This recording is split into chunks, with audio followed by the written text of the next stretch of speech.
Morning, Terry here again. Recently I've been paying attention to and reviewing some of the basic sayings that got implanted in my head earlier on and evaluating whether they still make sense or not.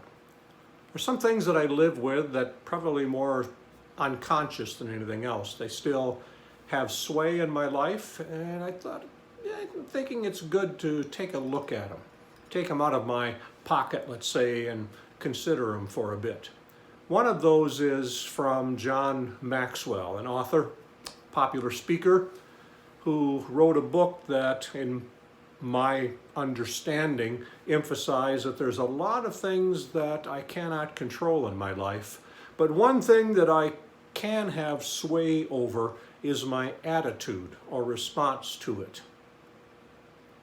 And upon looking at that, it's still, I think, is a good saying to have implanted in my heart.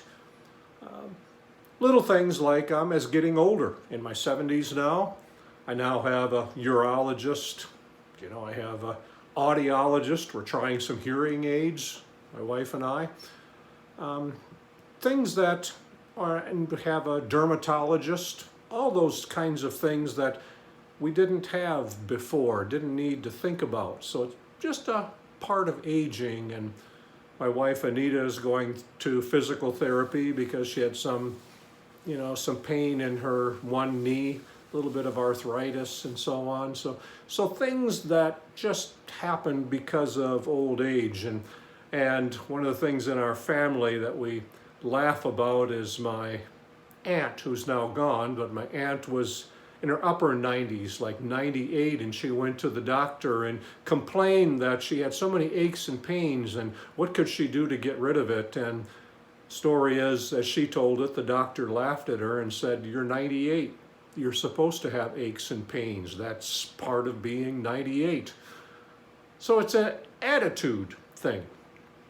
So our attitude is that, for one thing, been older, been younger, prefer older, and part of that deal comes with some repairs, some extra attention, going to the gym, getting our steps in just about every day, which we didn't need to think about earlier on, but now it's important to pay attention to our body, to pay more attention to our diet.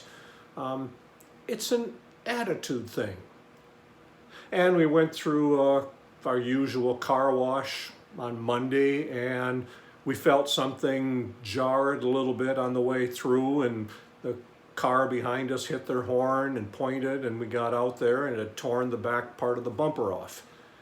Okay, so now we need to wait for them to respond, check the video to see if they're going to stand behind their machines or not. And it's like, then went in to report it, and she apologized for it or made sure we understood that they have to check the video first. So I told her, and I meant it, if that's the worst thing that happens to us over the next weeks, that this is easily handleable, an attitude thing. So one of the things I do in the morning is I do a little bit of journaling and sitting, is to breathe deeply and thinking, what is my attitude toward things? Am I at a stage of life that no matter what comes my way, in my tradition, in my Christian tradition, the Christian New Testament says, count it all joy. When? Count it all joy. That's an attitude thing. And that's not just Christianity. That certainly goes through all faith systems. When I read the mystics of different faith traditions, there is that theme that goes through of attitude. So today I'm paying attention to that saying and in a sense renewing it, reaffirming it, speaking it out loud right now, which certainly affirms it for me. I would encourage you to think through a couple of things. One is that particular saying. Does it make sense to you? That you really can have a lot of effect on attitude. And I know it's difficult sometimes. Sometimes it's easier than others. Little irritants are easy to deal with. Major losses or crises are much, much more difficult. but think it through. There is a lot we can't control. Can't control whether, I need to go to the urologist or think about hearing aids or different things, but attitude today, right now, I can work with that. I can sit with that and think that through, how I approach things. And maybe think through a saying or two that has been implanted in your life. Does it still serve you well in this season of your life? Maybe it served you well before, maybe it did not. So as we get older, I think we can step back a little bit better.